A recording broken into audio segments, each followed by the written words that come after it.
Estamos aquí en la mañana de volver con un invitado muy especial que hace tiempo teníamos intenciones de entrevistar. Se trata del obispo Juan Ignacio Liébana, así que bueno, un placer tenerte, Juan Ignacio. Bueno, muchas gracias, para mí también es un honor poder estar aquí en la radio compartiendo con la audiencia, con todos ustedes este espacio, así que bueno, con mucha alegría. Bueno, va a tener que bendecir la radio, más allá de acá somos un poco herejes, voy a decir, obispo. No sé qué se hace con la gente así un poco rebelde como somos por aquí, pero bueno, muchas gracias por estar. Bueno, decíamos al comienzo que tenemos temas que tienen que ver con la realidad actual del presente que vive el mundo y la Argentina, y uno de los temas que queríamos hablar tiene que ver con las cuestiones de salud mental, con las cuestiones de adicciones, que sé que están trabajando fuertemente en una obra que va a atender esas cuestiones. Pero antes de meternos ahí, que sería como el tema más importante y central, me gustaba mucho aprovechar tu presencia para un poco conocer qué es la vida sacerdotal, ¿no? Esta relación con la religión, con la fe, cuándo nace, o sea, conocerte un poquito a vos, así que si me permitís, bien, cómo no. Esa pregunta, digamos, ¿de dónde, cuándo surge tu interés por esta vocación, por la Dale. fe? Sí, yo, a ver, vengo de una familia muy religiosa, ¿no? Mis padres siempre me inculcaron la fe, lo vivimos como algo muy cotidiano, íbamos de chicos a Luján, todos los años a ver a la Virgen, rezábamos en casa, en familia, o sea, podríamos decir que lo religioso fue como mi ambiente natural en el que me crié, ¿no? Mis padres, bueno, los dos, mamá profesora en la UBA, de matemática, papá contador, todo el día trabajaban, pero bueno, siempre tenían ese espacio para compartir cuando volvían a la noche y nos encontramos en familia, compartíamos juntos. Bueno, yo digo que mi vocación un poco nació por esta vivencia de Dios como alguien como muy normal, muy cotidiano, y ya de chico me arrimé a la parroquia del barrio. Al principio iba más para jugar la pelota, pues se juntaban a jugar la pelota en la plaza y después compartíamos una merienda y después necesitaban un catequista, entonces bueno, di un paso para ser catequista, me gustaba ser monaguillo, ayudar en las misas, y empecé a sentir como un gusto especial, ¿no? Por todo eso, por la amistad con Dios, por sentirme contenido, querido por Él, y, y llamado también a hacer algo por el otro, ¿no? Sobre todo mi vocación nació muy de la mano del servicio, ¿no? Con un grupito de jóvenes, me acuerdo que íbamos a las casas tomadas, eran conventillos, que le decían en ese entonces, donde vivían muchas familias que venían de afuera, inmigrantes, y yo tenía, bueno, me ocupaba de los niños, de jugar con los niños, mientras los grandes tenían un encuentro con la palabra de Dios, con las madres, ¿no? Bolivianas, ¿no? Y ya ese momento que era los sábados a la tarde, como era algo que, bueno, que lo esperaba toda la semana, ese momento de servicio. Si bien yo, bueno, tocaba la guitarra, hacía karate, no sé, jugaba al rugby, hacía como una serie de actividades, tenía una vida muy activa, pero lo que más me llamaba y donde más me sentía que era yo mismo, era en ese momento así del servicio y de estar, sí, entregando mi vida a otro, digamos. Él iba encontrando como que mi vida ahí tenía un sentido, ¿no? Qué lindo, bueno, qué buena experiencia esa que contás, que también podría, digo, haber ido para el lado de la política también, porque un poco la idea de servicio y demás, pero bueno, ahí estaba la fe tan presente. Juan Ignacio, esa vocación obviamente a su vez te lleva a todo el tiempo estar como en contacto con las personas, con lo que sienten, lo que sufren, lo que les pasa, y en algún sentido también una mirada respecto a la realidad, ¿no? A cómo va modificándose la realidad de los tiempos, del mundo, del país. ¿Qué reflexión tenés respecto a esta realidad que vivimos? ¿Cómo están las personas? ¿Cómo ves el mundo? ¿Qué pregunta? Y a ver, yo veo por un lado como mucha falta de escucha, ¿no? Como que cada uno está encerrado en su propio mundo, eh, y todo apurado, ¿no? Como que hay como una aceleración. El Papa Francisco en la Laudato Si, en la encíclica sobre la casa común, va a llamarle la rapidación, ¿no? Todo tiene que ser a una velocidad, y cada uno está fuera de sí mismo, ¿no? O no digo todos, ¿no? Porque muchas personas viven centradas o conectadas consigo mismo o con los demás, ¿no? Eh, entonces como muy hacia afuera y muy en el consumo, ¿no? Un consumo voraz, exacerbado, que el otro es un objeto y no es un sujeto con el que me encuentro. Entonces, como un miedo a ese mundo interior eh, que es tan rico, ¿no? La interioridad de cada uno, el propio corazón, ¿no? Entonces, eh, veo como que estamos medio vertidos hacia afuera, ¿no? Este, entonces, bueno, y a su vez, eso como una gran sed de algo más, ¿no? Y también me llama la atención como también hay mucha esperanza. Veo que también hay mucha esperanza a pesar de tantas dificultades o panoramas tan oscuros, ¿no? Como hay una esperanza que late dentro de uno y también en varias personas que se van como revelando frente a esto y eligen vivir de otra manera, parar, bajar un cambio, ponerse en el lugar del otro, hacerse cargo del otro, escuchar. Entonces para mí el gran es la falta de escucha, ¿no? Entonces no nos podemos poner de acuerdo, estamos todos muy nerviosos, muy crispados, no puede haber una escucha atenta o sincera del otro. eh, entonces me parece que por ahí un poco ahí está la raíz y el retirarse de algunos actores, ¿no? Por ejemplo, a veces los padres frente a los hijos que no saben ya qué hacer, muchas veces y como que entregan, dicen, bueno, no sé qué hacer, ya mi hijo no se quiere levantar para ir al colegio, por ejemplo, y como perdiendo el rol que tiene cada uno, ¿no? Y lo veo también en el Estado, un Estado que se retira y que dice, bueno, la libertad de cada uno, que cada uno haga la ley de la selva, ¿no? Entonces, como una gran orfandad, ¿no? A su vez, madres muy presentes porque y le veo también en las organizaciones sociales o en la iglesia o en los merenderos o en tanta gente de bien que hace como este rol de amparar, de contener, pero me parece que falta la otra pata que es, podríamos decirlo, por ponerle un rol un poquito más de autoridad o de límite o de palabra o de presencia, que me parece que es lo que está faltando para que uno pueda crecer bien, ¿no? Porque como parecería que el límite es lo que vos podés. Bueno, entonces yo llego hasta donde me da mi poder y si pisoteo al otro, si avasallo al otro, bueno, es problema del otro, ¿no? Pero es como, eh, qué sé yo, ahora por ejemplo, no sé, se viene el Mundial y, y nadie regula el tema del juego, ¿no? Entonces, un Mundial organizado en un país que está haciendo guerra en otro lugar, eh, en la próxima semana tocan la ley de extranjerización de las tierras y poder vender, entregar nuestra patria a manos extranjeras y justo en un clima de mundial, ¿no? Donde la gente está adormecida como era antes el pan y circo y a veces con el fútbol, un fútbol también mentiroso, ¿no? Porque también que está lleno de negocios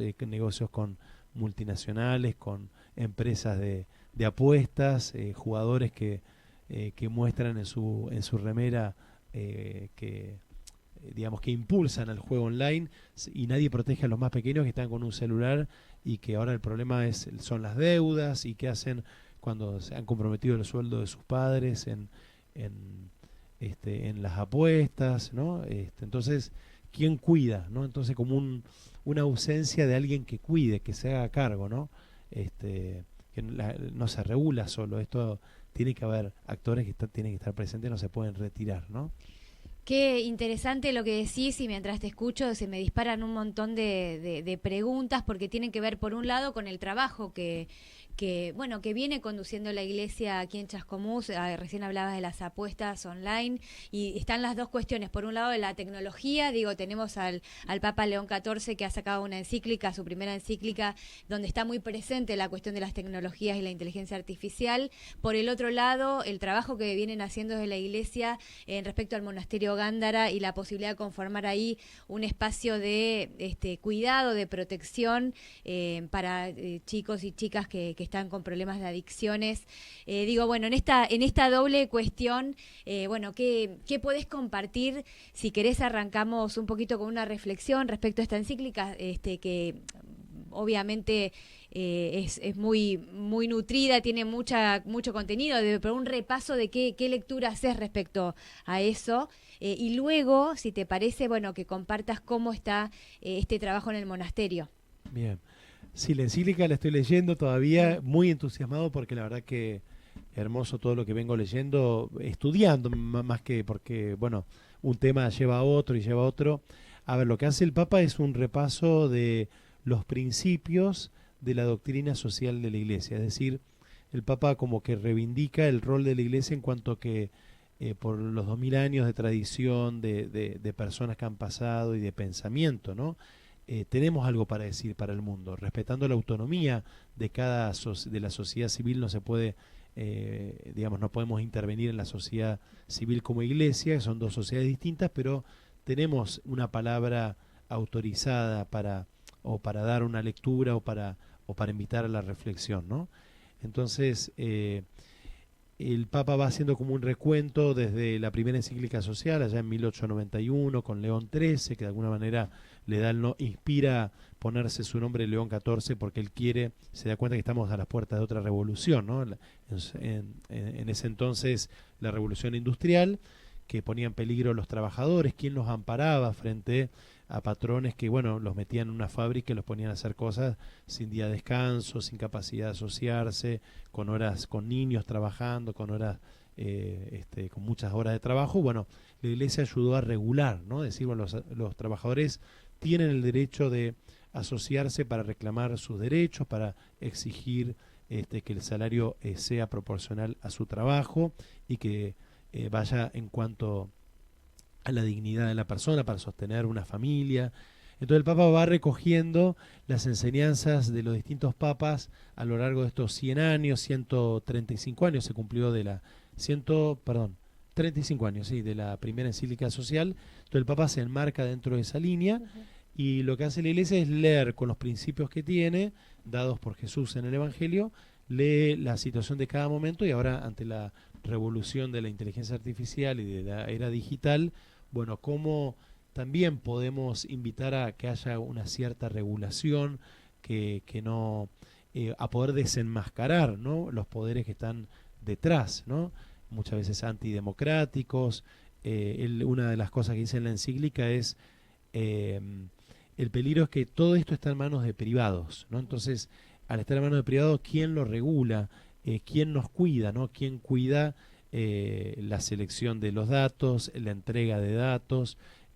Bueno, todo lo que se está generando y con lo cual se puede manipular, ¿no? Y cita autores, y hoy a la mañana leía que la citaba a Hannah Arendt, ¿no?, donde ella habla del totalitarismo, bueno, cómo se puede manipular la información, la comunicación. Por eso el Papa va a decir que la verdad es el bien común que hay que respetar, y la democracia, va a defender la democracia frente al totalitarismo de este poder tecnocrático, ¿no?, que justamente quiere regular la vida de las personas, sabiendo que muchos están indefensos. Algunos por ahí tienen esa capacidad crítica de decir, bueno, esto es mentira, esto lo tengo que cotejar, esto no es así, pero puede manipular muchas conciencias, muchas pensamientos, ¿no?, tender hacia los intereses que ellos tienen. Entonces, cómo tener una mirada crítica frente a los medios, sabiendo que no son neutrales, que están en manos de gente que tiene sus propios intereses, de grandes poderes económicos, que justamente lo que hace el Papa es ayudarnos con algunos principios a tener una mirada más crítica, a debatir, a socializar la información, ¿no?, a que no sea, a que todos tengamos acceso también a poder saber de dónde vienen las informaciones que se dan. Bueno, como que nos invita a hacernos cargo de esto, no decir, bueno, esto ya está instalado, lo aceptamos como es, sino, bueno, no, algo podemos hacer, y también nos advierte de los peligros, ¿no?, de entregarle este tema en cuanto al trabajo, va a decir, en cuanto a la libertad, en cuanto a la democracia. Y lo que él más va a insistir es el riesgo de la deshumanización y la inhumanización, ¿no? Pues él va a decir de estas teorías de la transhumanización, ¿no? Entonces, como el Papa pone en el centro la dignidad de la persona humana, ¿no?, cómo cuidar sus derechos, ¿no?, los derechos de toda persona a la vida, a un trabajo digno, a vivienda, bueno, a todo lo que... Entonces trata de cuidarnos frente a todo eso. Una voz muy necesaria por estos días, porque bueno, a todos y a todas nos pasa que nos cuesta entender, ¿no? Este mundo que vivimos, donde más allá de esto que vos decías, digo, a veces nos podemos dar cuenta de tener una mirada crítica, pero realmente también nos damos cuenta que estamos siendo producto y manipulados y manipuladas por estos contenidos que circulan en redes y que se van metiendo de acuerdo a nuestros gustos, a nuestros intereses, nos van construyendo y conformando en burbujas que luego vos decías, ¿no? La dificultad de escuchar, de construir puente. Así que bueno, muy, muy necesario. Juan Ignacio, y vamos a Gándara, esto que han estado trabajando tan fuerte porque es un edificio espectacular, que bueno, que estaba bastante venido abajo y que hay todo un grupo de personas que están tratando de reconstruirlo. ¿Cómo viene ese proyecto? ¿Cuáles son los desafíos que tienen? Digamos, ¿qué necesidades y acompañamientos y apoyos están buscando también? Bien, sí, la verdad que fue algo hermoso como el desafío que surgió, ¿no? Desde un principio vimos que podía tener esta doble función, ¿no? Un espacio de encuentro para retiros, para jornadas, bueno, que sea propio nuestro y verde también, porque tiene mucho verde. A mí lo que me enamoró del lugar cuando fui no fue tanto las ruinas, sino todas las plantas, todo ese espacio verde que era hermoso. Entonces, digo, no podemos dejar que perder esto. Y a su vez también viendo la realidad del avance de las adicciones, el consumo problemático, bueno, cómo dar una respuesta, aunque sea, es verdad, porque se recupera uno y entran 10, pero bueno, ese uno valió la pena, ¿no? Vale la pena recuperarlo, pues es un ser humano y que le cambia la vida, ¿no? Cuando logra no ser esclavo de algo que lo aísla, bueno, que lo hace dependiente, ¿no? Entonces, bueno, surgió esto de empezar de a poco a hacer jornadas de trabajo. Ahora en estos días, creo que el 23, se va a cumplir 2 años de la primera jornada donde fuimos a limpiar y donde fuimos 200 personas y eso de alguna manera a mí me entusiasmó porque si por ahí ante la convocatoria hubieran respondido, no sé, 5 o 10 personas, bueno, todo muy lindo, pero semejante obra solo no lo íbamos a poder hacer.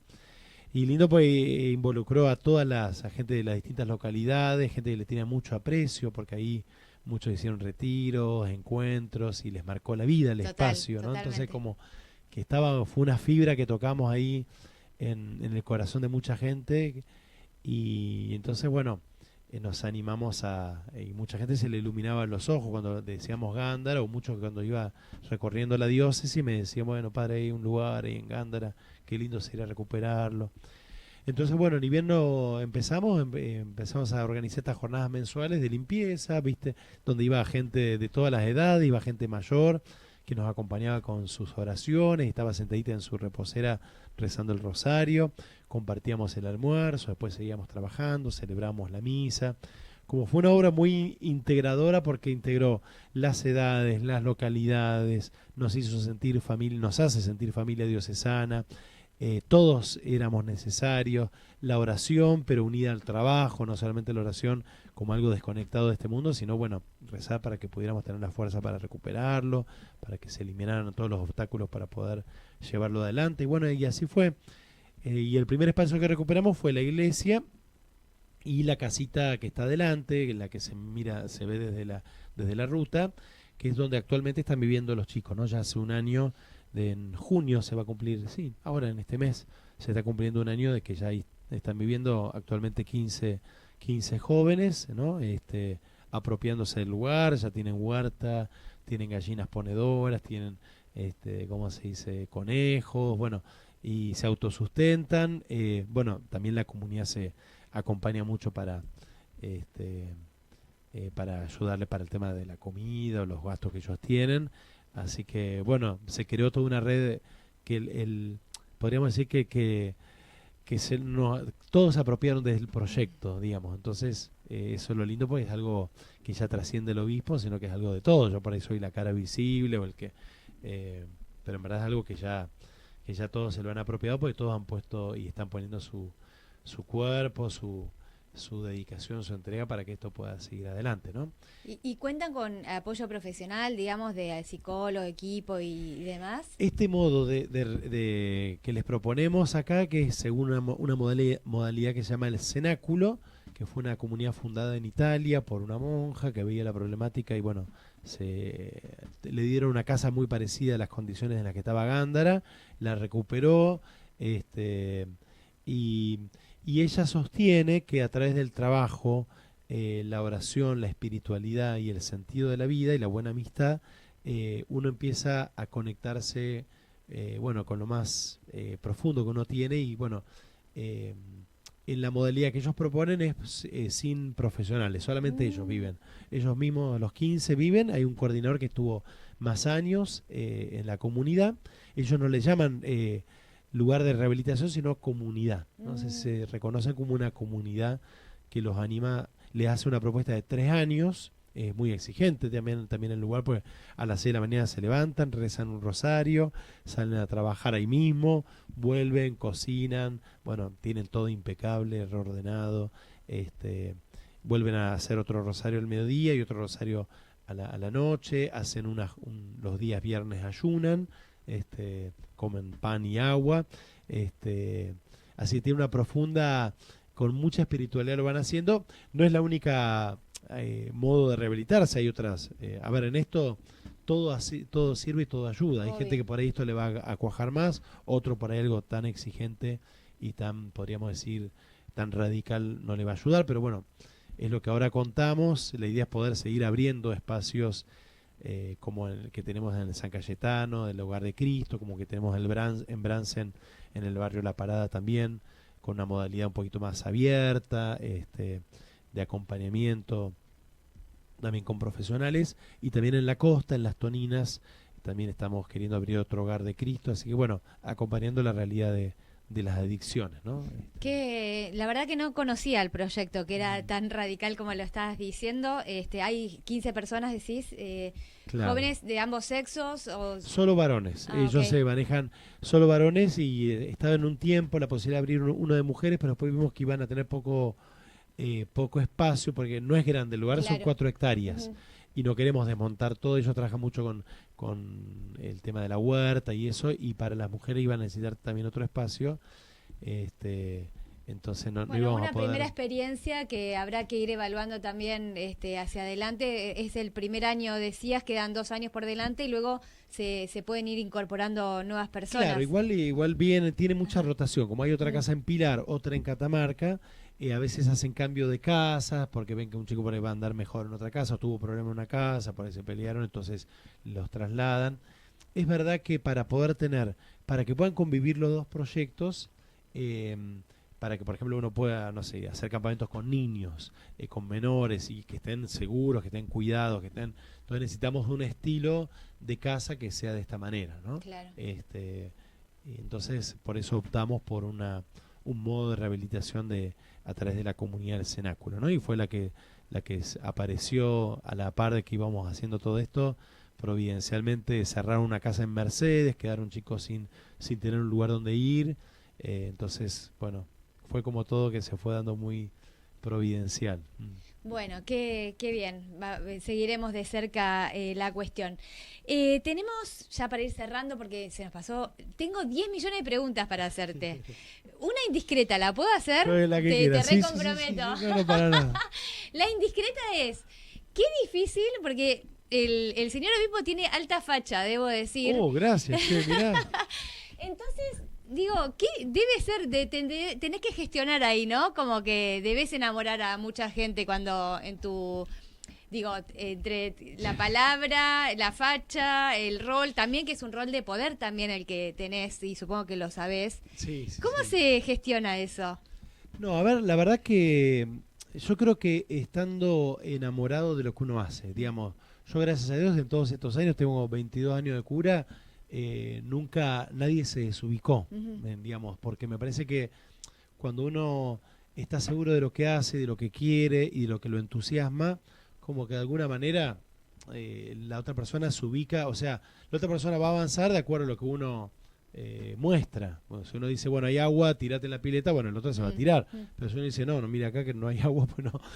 Bueno, igual hay gente que no conoce de no, ¿eh? Hay que pero, a veces pero en eso, no entienden que el no es no. No, pero bueno, me parece que en eso también creo que y además la gente también respeta, porque sabe que es una decisión de vida, como una persona casada que decide estar para siempre con otra persona, me parece que también hay respeto por lo que uno elige también, ¿no? Que eso me parece que está bueno, el respetar lo que uno ha elegido. Y después el poder, a ver, el poder no es ni bueno ni malo, digamos. Si lo usamos para servir, está bárbaro, porque cuanto más poder uno tiene, más puede servir, ¿no? Si lo usamos para escalar o para buscar mi propia fama o mi propia gloria, mi propia bienestar o acomodarme por mi poder a beneficios o privilegios, bueno, eso de alguna manera me denigra como persona, ¿no? Y denigro también la función que también se me ha encomendado, ¿no? Que me ha encomendado el Papa en su momento, Dios que me sostiene, ¿no? Este, y por eso el poder, creo que cuando uno lo tiene, justamente para poder servir mejor, ¿no? Y sin embargo, como muchas veces uno observa cómo corrompe también, ¿no?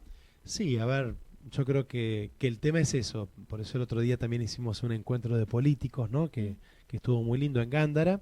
E invitamos a los 14 intendentes y a los concejales de los 14 municipios que integra la diócesis, porque sabemos que no es fácil la función pública, hay muchas tentaciones, tiene mucha mala fama, entonces como por eso lo llamamos rehabilitar la política, y es acompañarlos, ¿no? Porque a veces están muy solos a la hora de decidir cosas, y también pueden ser corrompidos, ¿no? Por intereses, por el dinero, por lo que sea, ¿no? Entonces poder acompañarlos también y escucharlos, y que ellos puedan tener espacios de diálogo, de sostenerse, de hacer red, de compartir buenas prácticas, lo que les salió, lo que me parece que... Entonces, creo que cuando uno está bien acompañado, no descuida, yo para mí, por eso un político es muy importante que en un momento corte, que descanse, que tenga amigos, que los amigos no sean obsecuentes, sino que sean amigos de verdad, ¿no? Que le digan cuando le está pifiando, mira, esto estás haciendo mal, ¿no?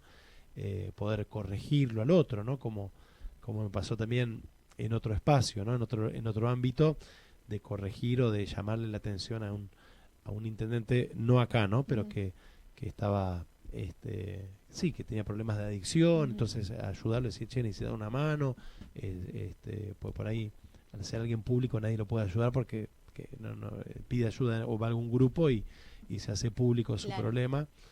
Entonces creo que conectarse con la espiritualidad, con la vocación, por qué uno está donde está, ¿no? Sin creérsela, porque decir,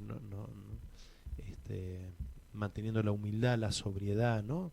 Que hoy en día es tan importante, de tanta gente que está pasando tanta necesidad, uno no se puede dar el lujo de vivir fuera, desconectado de la gente. Además, también los lujos te desconectan de lo que vive la gente normal, ¿no?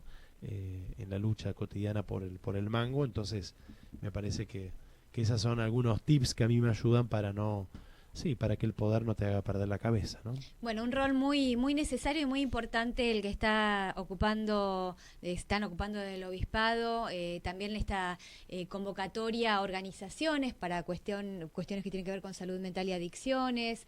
Esto de los intendentes se me había escapado a mí, así que, bueno, muy muy muy bueno que hagan esto. Y respecto a la cuestión de la política de los intendentes, ¿qué es lo que podés sintetizar como que recogiste de las demandas o los desafíos, digamos, que tienen que transitar? Y la verdad, primero, esta soledad que a veces con la que viven, y por eso la necesidad de la respuesta fue enseguida. La convocatoria fue 50, participaron, y la verdad que lo hicieron con un gusto. Vimos un video del Papa Francisco de 20 minutos, después compartimos 3 preguntas, por qué me metí en política, qué fue lo que me llamó, qué quería transformar y qué fue lo que más me gustó del video del Papa. Hablaron casi todos y después hicimos un pequeño cierre donde terminamos plantando un árbol en Gándara, ¿no? Un ginkgo biloba, algo así me parece llamar. Sí, ginkgo biloba. Es el que sobrevivió de las radiaciones ahí de Hiroshima, como diciendo, bueno, sembrar a futuro, lo que sembramos muchas veces no vamos a ver lo que estamos, el fruto de nuestros esfuerzos, pero poder... Y a ver lo que se ve, de lo que uno va hablando con los intendentes, que no alcanzan los recursos, que hay poco apoyo a nivel nacional, entonces que desde provincia están haciendo hasta lo imposible para cubrir y para poder ocupar ese rol subsidiario del Estado frente a las organizaciones intermedias, ¿no? Que también el Papa nombra este principio de la doctrina social, ¿no?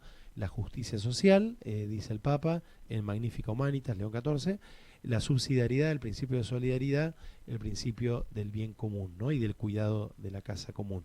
Justamente ese retirarse del Estado que tiene que subsidiar a las comunidades que son más pequeñas, que necesitan el apoyo para poder sostener la vida de las comunidades, es lo que más están sufriendo en muchos municipios para mantener esa ayuda, para contener, y también tantas organizaciones, ¿no? Tanta gente de bien que hace poquito las hemos convocado, justamente representantes de... El 6 de junio, exactamente. Claro. Sí, también muy necesaria esa convocatoria. Vamos a tratar de participar en la próxima, nosotros, buenísimo. Desde acá del Centro Cultural de la Radio, porque nos recontra interesa estar. No los teníamos agendados. Sí, ya nos van a agendar. Sí, porque de a poco vamos, es la segunda, la primera la hicimos el año pasado sobre adicciones. A ver, es una mesa de diálogo que lo que se busca es que todos los actores sociales que están en la comunidad representados, abordemos una temática común y ver qué perspectiva está mirando cada uno y enriquecernos, ¿no? Y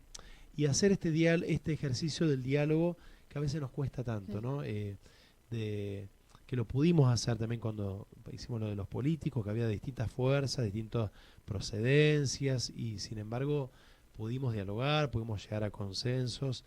Entonces me parece que desde abajo se puede construir otro tipo de vínculos y de otro modo de hacer política y de buscar soluciones comunes, ¿no? Si el centro está puesto en el prójimo, en el herido, en el descartado, me parece que ahí vamos a buen puerto. Si el centro somos a ver quién ocupa más espacio de poder, bueno, sí, va a ser denigrar al otro para poder escalar más.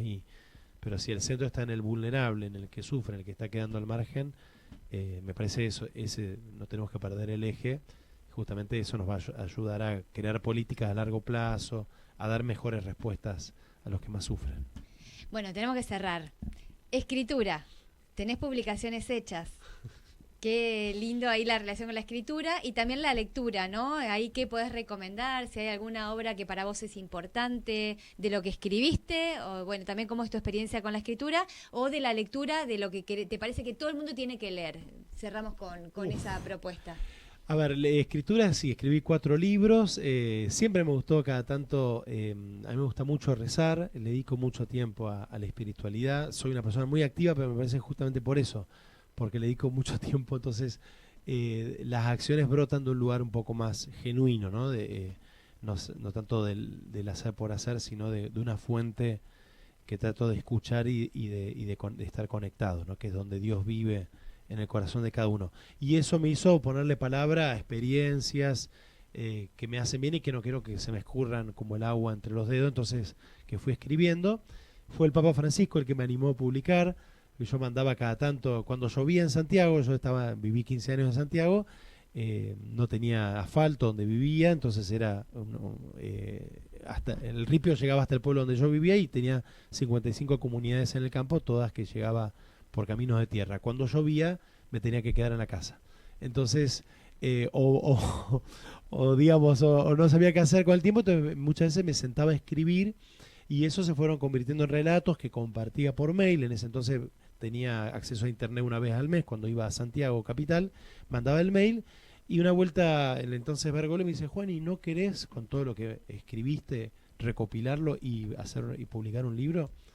Yo nunca había pensado en publicar, me parecía como era muy personal lo que escribía, ¿no? Pero digo, bueno, si ayuda a otros, dale, sí, me da un poco de pudor, pero bueno, hagámoslo. Y bueno, él me prologó el primer libro, se llama Bautizado por el Monte, experiencia de un sacerdote misionero, y después después ya me entusiasmé y ya, ya como 4 libros ya voy publicando y me encanta porque me ayuda a poner palabra a lo que vivo o a lo que veo, de decirlos de una manera bella, y que a mí me construyen. Son cosas que me las digo a mí, que me edifican a mí y que me ayudan, ¿no? ¿Y qué recomendaría leer? A ver, a mí me gusta leer mucho, pero bueno, Los Miserables de Víctor Hugo me parece espectacular, Crimen y Castigo de Dostoyevsky, El Poder y la Gloria de Graham Greene, Diario de un cura rural de Bernanos, ¿Qué otra cosa más? Bueno, tengo muchos. Después, bueno, las encíclicas de Francisco son maravillosas, ¿no? Laudato Si, sobre el cuidado de la casa común, Fratelli Tutti, sobre la fraternidad universal. Me parece que son dos pilares que uno tiene que leerlos. Evangelii Gaudium, que es sobre la iglesia que desea el Papa Francisco, que la escribió en el comienzo de su pontificado. Bueno, literatura me gusta mucho, las odas de Pablo Neruda, Cortázar, bueno, una serie, tengo muchos. Un gran lector. Liliana Bodoc, la saga de los confines de Liliana Bodoc, eso la verdad que es como El Señor de los Anillos, pero el latinoamericano, ¿no? Hermoso, muy buenas recomendaciones, realmente me sorprendiste con esa diversidad de autores. Tengo muchísimo más, pero no quiero aburrir. Leo muchos libros de espiritualidad también, pero así de literatura universal, esos son los que más me marcaron y los que leí 3 o 4 veces porque me han hecho mucho bien. Bueno, me vas a tener que mandar a confesar porque acabo de mentir, porque no era la última. Lo mencionaste muchas veces al Papa Francisco, yo no te pregunté nada sobre él. Bueno, vos justamente tu nombre, nominación, no sé cómo se dice, nombramiento, sí. Ahí está, lo hizo él. Esto, aparte tenías una historia compartida. Bueno, ¿qué reflexión, qué podés decir del Papa, digamos, lo que ha representado para vos y lo que ha representado para la Argentina y el mundo? Y a mí un modo, digamos, me confirmó el modo lo que yo sueño, lo vi plasmado en él, ¿no? Un modo de entender la iglesia, de entender la fe, un ejemplo de vida, un referente, para mí siempre fue un referente,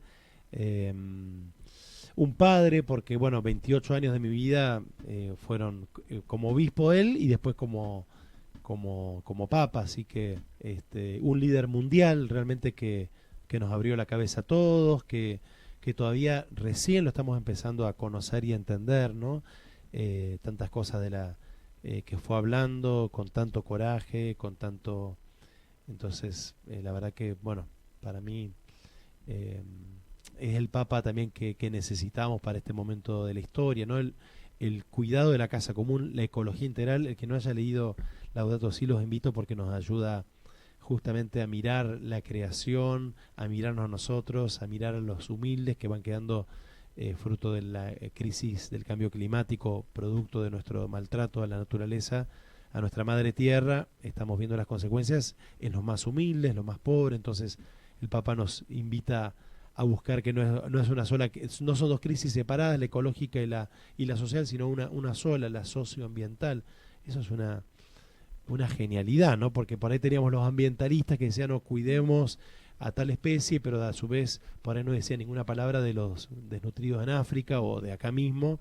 Entonces el Papa dice, no, momentito, digamos, preocuparnos por el otro, es también por la creación, y preocuparnos por la creación es una sola crisis y es, bueno, una genialidad me parece. Y bueno, del Papa podría hablar horas, así que corto acá porque me parece que hay mucho por hablar de Francisco, ¿no? Vamos a tener que seguir. Bueno, Juan Ignacio Liébana, obispo de la diócesis de Chascomús, que nuclea, ¿cuántos distritos? 14 distritos. Ha pasado por la mañana de volver. Te agradecemos un montón. Ha sido un placer. Muchas gracias. Bueno, ahora sí vamos a un corte musical y volvemos enseguida. Y Mauro González, no me mates, que te estoy haciendo esperar. Ahí volvemos. 95.3 es tu radio.